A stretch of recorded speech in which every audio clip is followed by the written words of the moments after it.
기록도 단축하고 부상도 덜 유발시키고 특정 착지법이 그러냐를 많은 연구들을 해서 했는데 기록도 단축하지 않고 부상도 예방하지 않는다. 이것이 이제 현재의 결론이고요. 시간적으로는 그러면 내가 하프를 뛴 지 얼마 만에 풀코스 대회를 나갈 수 있나요? 이렇게 하는데 그건 사실 간단한 문제는 아니어서 본인이 지금 현재 몸 상태가 어떤지를 모르고 일단 무작정 달리게 되면 좀 위험해질 수가 있거든요.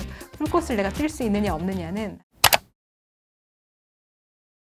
우리나라에 이제 달리기를 배우시는 많은 분들이 혹은 달리는 분들이 착지법에 신경을 많이 씁니다. 그래서 내가 하는 착지가 과연 맞는 방법인가?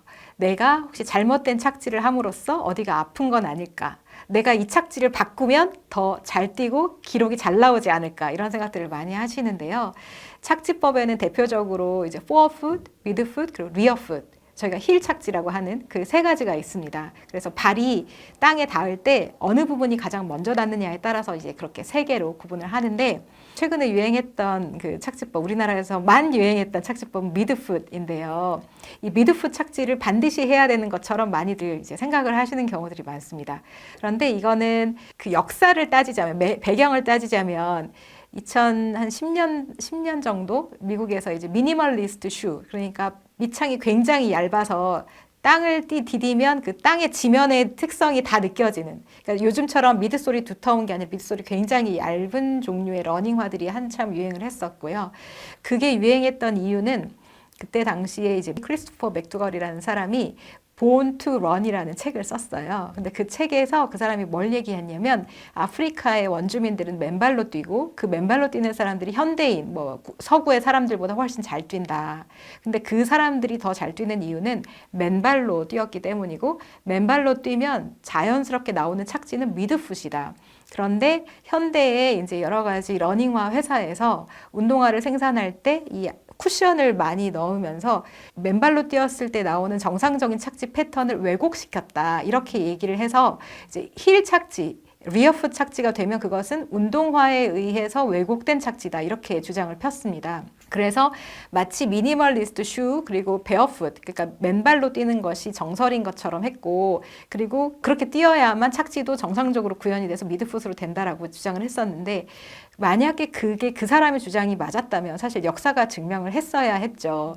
근데 요즘에 누가 미니멀리스트 슈 쓰나요? 요즘에는 정말로 40mm라는 그 높이를 최대한 이용해서 그것까지 채워서 미드솔을 두텁게 만드는, 그래서 충격을 많이 흡수하고 반발력을 높이는 그런 신발들이 대유행을 하고 있거든요. 그리고 세계에서 기록을 내는 선수들도 그런 신발을 신고 뛰고 있고요.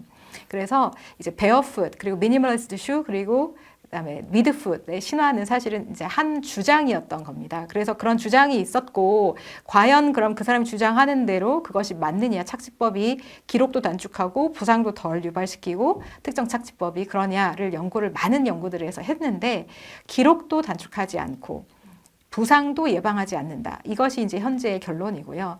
그런데 이제 부상을 특정 착지법에 비해서 부상을 덜 유발시킨다. 이런 것은 아니지만 착지법에 따른 특성은 있어서 그래서 forefoot, 그리고 midfoot, 그리고 rearfoot의 착지별로 흔한 호발 부상 부위는 있습니다. 그런데 그렇다고 하여서 rearfoot을 midfoot으로 바꿔야만 부상이 예방된다. 이런 주장은 틀린 것이죠.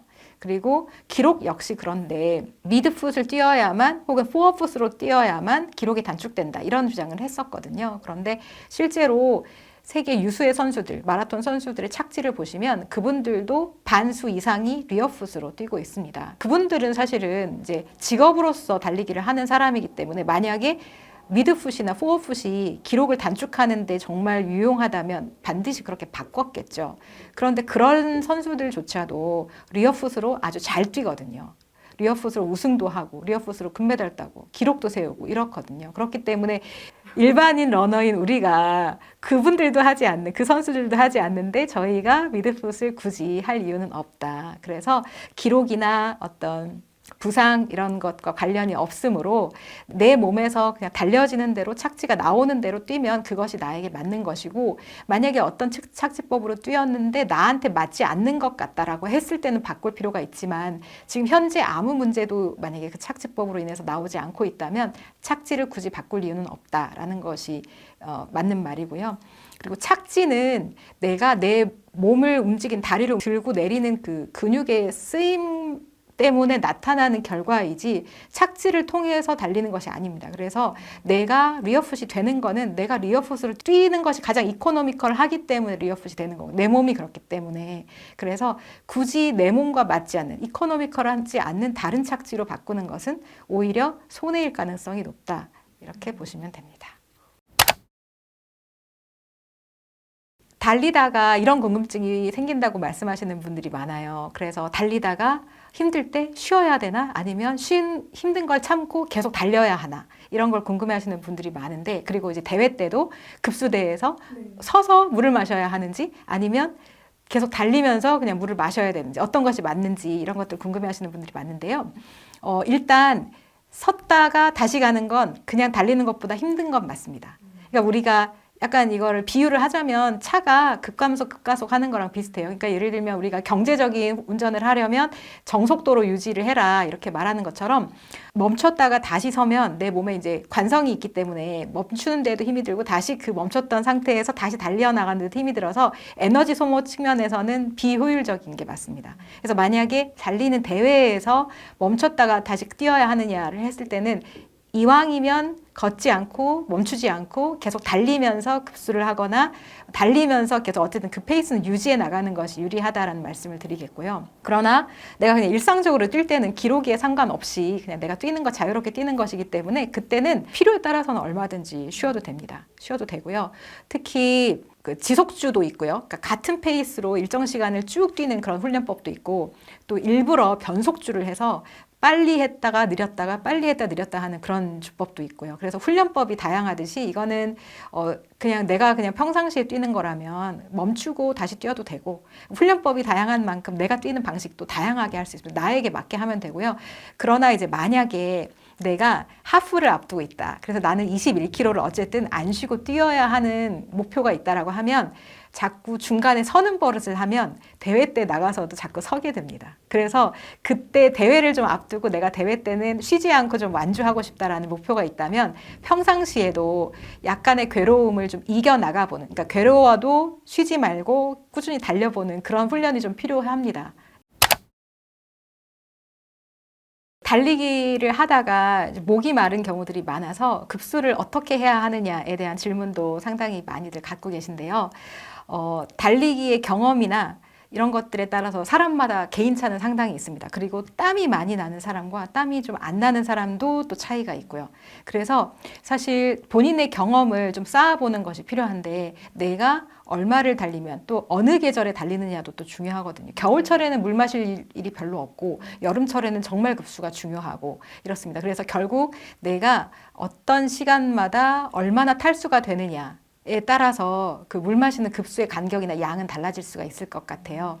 그래서 평소에는 일단 초보의 경우는 나의 경험치가 적기 때문에 내가 어떤 사람인지 아직 내가 파악이 안 됐기 때문에 일단 물을 어느 정도 준비를 하시는 것이 좋다. 뭐 5km 같이 뭐 짧게 달리는 것이 아니라면 좀 길게 내가 달려본다 그럴 때는 물을 일부러 준비를 하시거나 혹은 주로에 급수를 할 만한 장소가 있는 주로를 택하시는 것도 좋고 주변에 편의점이 있는 코스를 택하시는 것도 좋은 방법입니다. 대회에서의 급수는 좀 사람마다 다를 수 있는데요. 대회는 평소 달리는 것보다는 어쨌든 좀 빠른 속도로 달리게 되고 그 다음에 이제 대부분의 대회가 급수대라는 거를 설치를 해두었기 때문에 급수대가 이제 정말 잘해놓은 대회는 뭐 예를 들면 보스턴 마라톤 이런 데는 1마일마다 하나씩 있거든요. 그러니까 1.6km마다 하나씩 있어요. 그러니까 내가 맘만 먹으면 1.6km마다 사실 물을 계속 먹을 수 있는 그런 좋은 환경인 거고 그러나 그건 의무가 아니기 때문에 내가 괜찮다 그러면 넘어갈 수도 있는 거잖아요. 근데 우리나라 대회는 잘 된 대회가 한 5km에 하나 정도 있습니다, 보통. 그러니까 5km 정도는 내가 급수를 하지 않고 버틸 수 있어야 하는데 만약에 내가 그 정도가 버티기 어렵다 그러면 내가 이제 물을 들고 뛰어야 하는 것이고 그리고 만약에 그 정도 버틸 수 있는 정도로 훈련이 되었다 하면 급수대만 이용해도 되는 것이죠. 그래서 급수대는 저는 웬만하면 가급적이면 많이 이용하라. 그래서 순간순간마다 조금씩 계속 축여주는 것이 중요하다라는 말씀을 드리겠고, 근데 풀코스 같은 경우는 이제 뭐 예를 들면 마일마다 이게 급수대가 있고 매 마일마다 급수를 하면 나중에는 이제 물이 출렁출렁거리고 소변이 마려울 수도 있고 해서 불편합니다. 배도 부르고요. 그래서 물은 보통은 한두 모금, 저는 한 모금 정도 마시고 그냥 버리는데 한 모금 정도, 입을 축일 정도만 마셔도 보통 괜찮은 경우가 많고, 이제 거리가 짧다면 내가 많이 마셔도 그 먹는 횟수가 적으니까 거리가 짧다면 좀 더 많이 마셔도 된다, 이렇게 말씀드릴 수 있겠습니다. 달리기 대회가 5km부터 보통 있고, 이제 길게는 풀코스가 있고, 사실 풀코스를 넘는 길이에 울트라 마라톤도 있는데, 울트라 마라톤은 이제 정말 경험 많으신 분들이 하니까 저희가 이제 보통 풀코스 마라톤까지 생각을 하잖아요. 그래서 보통 5km부터 시작을 하거나 혹은 10km 대회를 나가는 것부터 대회 참가를 시작을 하시고, 그 다음 단계 이제 생각하시는 게 하프, 그리고 이제 풀, 이렇게 되는데요. 보통 5km 정도는 일반인은 그냥 나가도 된다. 저는 그렇게 보통 말씀을 드립니다. 주변 사람들께. 그래서 5km 정도는 한번 나가봐라, 이렇게 하는데, 이제 사실 초보자들이 본인이 지금 현재 몸 상태가 어떤지를 모르고 일단 무작정 달리게 되면 좀 위험해질 수가 있거든요. 특히 대회는 많은 사람들이 옆에서 막 빨리 달리기 때문에 나도 그렇게 따라가기가 쉽습니다. 휩쓸려 가기가 쉬운데, 내가 운동 경험이 없고 운동을 평소에 하지 않았던 사람이 갑자기 대회를 나가서 뛰면 상당히 위험할 수 있습니다. 고강도 운동이 되기 때문에 안 하던 고강도를 갑자기 하는 거라 내 심장에도 부하가 많이 걸리고 해서 좀 위험한 상태가 될 수 있기 때문에 처음에 대회를 나갈 때에는 일단 무리하지 않는 범위 내에서 속도를 내서 그냥 달리기 완주하는 거에 목표를 좀 세우시고 그렇게 하면 될 것 같고요. 5km 정도는 그냥 나가셔도 된다.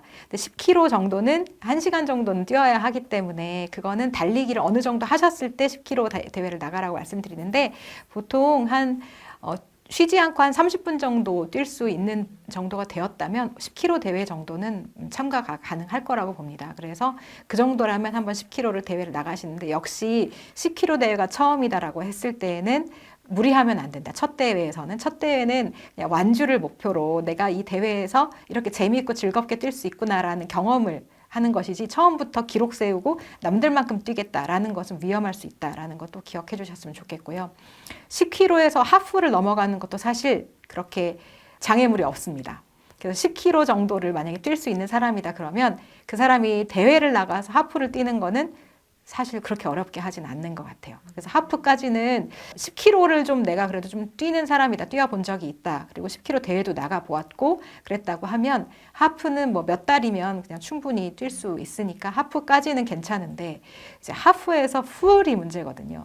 이제 그 전에 5km에서 10km, 10km에서 하프 가는 그 간격보다 하프에서 풀 가는 간격은 상당히 험하고 그 간격이 큽니다. 갭이 큽니다. 그래서 풀코스는 내가 좀 뛴다 혹은 내가 일상적으로 뛴다라고 해서 갈 수 있는 것은 아니고요. 풀코스를 내가 뛸 수 있느냐 없느냐는 내가 한 30km 정도는 안 쉬고 좀 뛸 수 있느냐, 쉬더라도 30km 정도를 내가 할 수 있느냐 정도가 되었을 때 그때 풀코스를 나가는 것을 이제 결정을 하시면 되고요. 시간적으로는 그러면 내가 하프를 뛴 지 얼마 만에 풀코스 대회를 나갈 수 있나요? 이렇게 하는데 그건 사실 간단한 문제는 아니어서 내 평소 운동량이나 내 체력이나 혹은 내 나이나 이런 것들에 따라서 달라지거든요. 근데 저는 제 경험을 말씀드리면, 저는 20대 중반에 달리기를 시작을 해서 달리기 시작하자마자 바로 5km 대회 그냥 나갔고, 뭐 당연히 완주했고 별로 어렵지 않게 완주를 했고요. 그런데 그 완주한 대회에서도 사실 사망사고가 있었습니다. 한 40대 남성분이 사망하시는 경우가 있었고, 그래서 이제 그런 일은 없어야 되는데, 그리고 5km 대회 나간 후에 10km도 뭐 몇 달 안 걸려서 바로 나갔던 것 같습니다. 그래서 10km도 바로 나갔고요. 하프도 그 해에 나갔습니다. 제가 2003년에 달리기 시작했는데 하프도 2003년 가을에 나갔거든요. 그러니까 5km, 10km 하프까지는 무난하게 쭉 진행을 하는데, 이제 아마 풀도 나갈 수 있었을 것 같은데 저는 이제 그런 어떤 사건이 발생할까 봐 되게 겁이 많고 좀 최대한 좀 보수적으로 접근을 하자 이래가지고 풀은 2년 후에 나가서 2005년에 나갔거든요. 근데 풀 코스 나갔을 때 처음에 나갔을 때는 정말 천천히 달렸고요. 그래서 4시간 넘는 기록으로 굉장히 천천히 일부러 천천히 달렸습니다. 그래서 항상 달리기 대회를 나가면 흥분하게 마련인데 첫 대회만큼은 완주의 목표를 두시고 천천히 달려라 이런 말씀을 드리고 싶고 풀 코스는 준비가 많이 필요하다. 그래서 풀 코스는 좀 충분히 내 몸이 어느 정도 준비됐을 때 달리는 것이 좋다. 그래서 처음부터 풀코스를 등록을 하거나 풀코스 신청하는 일은 안 하셨으면 좋겠다라고 말씀드려요. 달리기를 매일 하는 분도 계시고 그다음에 뭐 격일로 하시는 분들도 계시고 이렇습니다. 그래서 사람마다 루틴이 좀 다른데요.